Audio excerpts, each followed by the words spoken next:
Hello dear viewers. Bits and pieces النهاردة هتكون عن vocabulary word والvocabulary word دي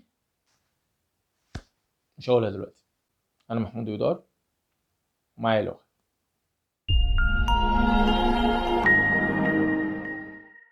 الكلمة اللي عندنا النهاردة بتتكون من جزئين. الجزء الأولاني con، الجزء التاني science. المفروض لو حطيت con جنب science تبقى conscience. لا، مش في الإنجليزي. هي هتبقى conscience. الكلمة دي noun ومعناها الضمير اللي هو اللي بينقح على الواحد ده. لو عايز احط conscience في جملة هتكون his conscience stopped him from stealing the money. His conscience stopped him from stealing the money.